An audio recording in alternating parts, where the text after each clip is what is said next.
So hi guys, welcome back. Yes, south this side. और आज हम बहुत इंपॉर्टेंट टॉपिक में बात करेंगे। सम ऑफ इम्पॉर्टेंट टॉपिक में बात करेंगे। Time management. टाइम मैनेजमेंट एक बहुत इंपॉर्टेंट टॉपिक, और उसको मैं एक वीडियो में तो कवर कर नहीं पा रहा हूँ, इसलिए बता दे रहा पहले से कि ये पूरी एक सीरीज़ है। 4 से 5 वीडियो का समथिंग रहने वाला है। इसमें हम पूरा टाइम मैनेजमेंट में जितने भी पॉइंट आते हैं सबको कवर करने वाले हैं। सबसे पहले बेसिक जो पॉइंट है उसको हम आज इस वीडियो में कवर करेंगे, देन नेक्स्ट वीडियो में। तो शुरू करते हैं। तो टाइम मैनेजमेंट क्यों इम्पोर्टेंट है? देखो यार, सबसे पहली बात तो टाइम को कोई मैनेज नहीं कर सकता, बिकॉज समय शाश्वत है। टाइम को हम मैनेज नहीं कर सकते। हम खुद को उस टाइम में ढाल सकते हैं, हम खुद को मैनेज कर सकते हैं कि हम उन 24 घंटों में किस तरीके से ढल जाए। क्योंकि देखो, 24 घंटे ही बस एक ऐसी चीज़ है जो हर किसी के पास है, चाहे वो कितना अमीर हो चाहे वो कितना गरीब हो। सिर्फ एक ही चीज़ बस है कॉमन, क्या है? वो 24 घंटे टाइम, वही बस सबके पास कॉमन है। और उन्हीं 24 घंटे में एक बंदा बहुत अमीर बन जाता है और एक बंदा वहीं का वहीं रह जाता है। तो इसलिए हमें वो पहले नंबर वाला बंदा बनना, अमीर वाला बनना, ट्राई करना है, मतलब। ठीक है। सो पहले बेसिक यही ट्राई करने वाले हैं कि किस तरीके से अपने टाइम को यूटिलाइज करके उन 24 घंटों में मैक्सिमम प्रोड्यूस टाइम निकाल सके, मैक्सिमम एफर्ट डाल सके। ये टाइम मैनेजमेंट सीरीज का पार्ट 1 है। ओके, तो पॉइंट नंबर 1, हम कहाँ किसके साथ और कितना टाइम स्पेंड कर रहे हैं। सबसे इंपॉर्टेंट चीज़ यही है, क्योंकि देखिए हमारी लाइफ में बहुत ज़्यादा इंपॉर्टेंट पर्सन भी रहते हैं, और पर कुछ ऐसे पर्सन रहते हैं जो कुछ खास नहीं रखते, मतलब कि ऐसे ही आए और गए, अननोन पर्सन। अब किसी भी अननोन पर्सन तो आप टाइम स्पेंड कर दिए। अगर मान के चलो मैं वैसे बैठा रहा, मेरा कोई दोस्त आया, मतलब चलो यार घूमने चलते हैं, और घूमने का हमारा प्लान था तो ठीक है, कोई दिक्कत नहीं। लेकिन प्लान वगैरह नहीं था और मैं बोला हाँ चलो घूमने चलते। मैं चला गया, 2 से 3-4 घंटे घूम फिर के आ गया, बेहतरीन वहाँ एंजॉय कर गया। लेकिन घर आके मैं फिर क्या कर रहा हूँ, प्रोक्रास्टिनेशन कर रहा हूँ कि यार वो 3-4 घंटे वहाँ बर्बाद चलेगा, उसकी जगह मैं कुछ काम कर लेता या वीडियो रिकॉर्ड कर समथिंग कुछ भी कर लेता। तो कहाँ और किसके साथ टाइम स्पेंड करो ये ज़रूरी है। हाँ, अगर पर्सन इंपॉर्टेंट है, आपकी लाइफ में इंपॉर्टेंस रख रहा है, तो फिर कोई दिक्कत की बात नहीं। बट पर्सन भी देखिए, और कहाँ और कितना टाइम स्पेंड कर रहे हैं। क्योंकि देखो, अगर आप एक चीज़ को हाँ कहोगे तो 3 चीज़ों को ना कह रहे हैं, इतना मान के चलो। अगर आप किसी पर्सन को घूमने या फिरने किसी भी चीज़ के लिए हाँ कह रहे हैं, तो ये देख लो कि इसके पीछे किन 3 चीज़ों को ना कह रहे हो। कि मैं इसलिए कुछ और काम कर सकता रहा, मैं पढ़ सकता रहा, या मैं वर्क कर सकता रहा। अगर मैं ये चीज़ें इंपॉर्टेंट है, देखो इंपॉर्टेंट क्या है, वो घूमने जाने वाला इंपॉर्टेंट रहा है कि ये वर्क इंपॉर्टेंट? जो इंपॉर्टेंट है वो करो लाइफ में, क्योंकि हर मोड़ में फैसले तो आने वाले हैं। तो यस या नो में से एक ने चूज करते रहना हमें, है ना। तो पॉइंट नंबर 1 तो ये हो गया कि कहाँ किसके साथ और कितना टाइम स्पेंड कर रहे हो, इसका ध्यान रखो। सब टाइम मैनेजमेंट में सबसे इंपॉर्टेंट पॉइंट तो यही है कि हमें ये रियलाइज रहना चाहिए कि हम कहाँ और किसके साथ कितना टाइम स्पेंड कर रहे हैं। ये रियलाइजेशन सबसे इंपॉर्टेंट।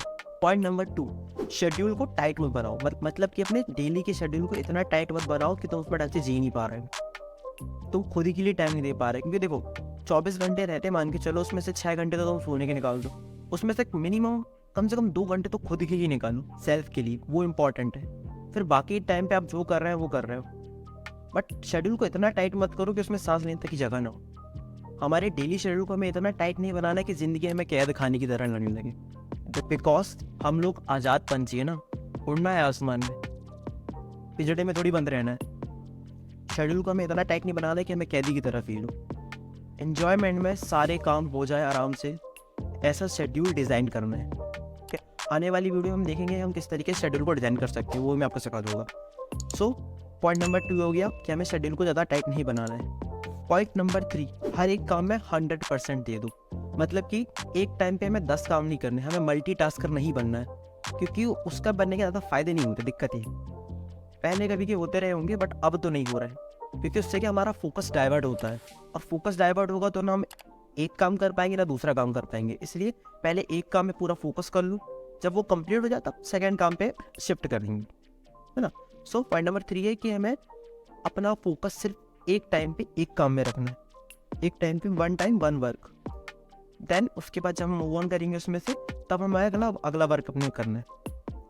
बट राइट नाउ जब हम जो वर्क करेंगे हमें उसी में अपना पूरा 1000% देना, 100 भी नहीं देना, 1000% देना। हमें जी जान लगा दो एक ही काम में, जैसे ही वो काम कंप्लीट हो तब दूसरा काम हम करेंगे। एक टाइम पे 10 काम करने से फोकस डाइवर्ट होता बहुत ज़्यादा, और कोई भी एक काम ढंग से नहीं हो पाता।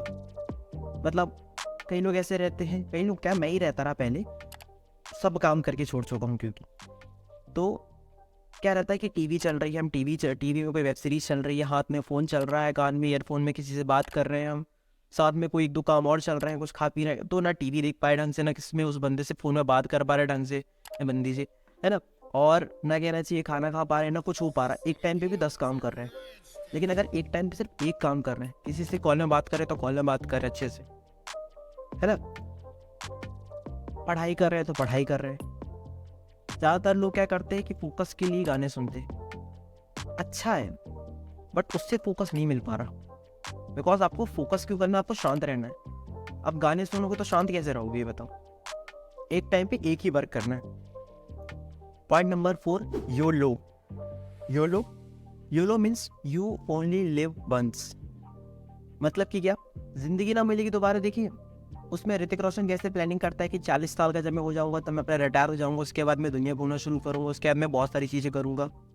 Yeah, well, that's the plan. I mean, 40 के बाद I'll retire and Dude, तुम्हें कैसे पता है कि तुम 40 तक जिंदा रहोगे? यार क्या पता कि हम 40 तक जिंदा ही ना रहें। Seize the day, my friend. पहले इस दिन को पूरी तरह जियो, फिर 40 के बारे में सोचना। जिस तरीके आजकल हाल चल रहा है, 20-22 साल के लोगों को हार्ट अटैक आ रहा तो हम ही निपट जाए। सो इसीलिए जो करना भैया अभी करना है। हम ऐसा भी नहीं कह रहे कि आज ही करना है, बट लेकिन अभी करना है। फ्यूचर का ऐसा मत हमें सोच के नहीं रखना कि यार ये काम को हम बाद में करेंगे कह के, क्योंकि ज़िंदगी एक मिली है, इसी ज़िंदगी में सब कुछ करना है। तो एक डायरी बनाएंगे हम और उसमें सब कुछ लिखेंगे क्या क्या करना है ज़िंदगी में, और सब लाइन से निपटाते चलेंगे। क्योंकि एक ही ज़िंदगी मिली यार, खुल के जिएंगे ना, उसको एंजॉय करके जियो। डिप्रेशन टेंशन लेके जीने का क्या फ़ायदा।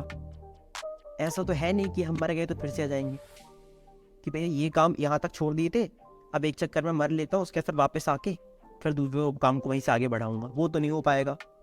तो इसलिए अगर एक बार ज़िंदगी मिली है तो उसको ढंग से जियो, खुल के जियो, जो मन में आए वो करो, ज़्यादा बंदेज में मत रहो, किसी से दबे कुछ मत रहो। बताया रहे ना, क्या हम आज़ाद पंछी हैं, आसमान में उड़ना हमारा सपना है। 4 दीवारी के अंदर कैद रहना हमारा सपना नहीं है। तो जो मन करे वो करो, जिसको जो मन करे वो करो। घूमना है घूमने जाओ, जो करना हो, कि कोई रोकने वाला नहीं है हमें यार। पेरेंट्स की बात जहाँ तक, ज़्यादातर लोग बोलते हैं कि यार हमारे पेरेंट्स सपोर्टेबल नहीं थे। यार मैं बता रहा हूँ, हमारे पेरेंट्स हमें गरीब नहीं देखना चाहते बस, और कुछ नहीं। बाकी वो चाहते हैं हमारा भला ही। तो अगर आप उन्हें वो साइड दिखा दो उस वर्क का कि इससे ये होने वाला और इससे हमारा फ़ायदा होगा, तो वो भी मान जाएंगे। हम कम्युनिकेशन ही नहीं कर पाते अपने पेरेंट्स से अच्छे से, इस चक्कर में वो हमारी बात मानते नहीं। जिस दिन कम्युनिकेशन सीख गए ना पेरेंट्स से बात करना, उस दिन सब सॉर्ट आउट हो जाना है। उस दिन फिर वो सही में फ्रेंडली हो जाएंगे। सो 4th नंबर है योलो।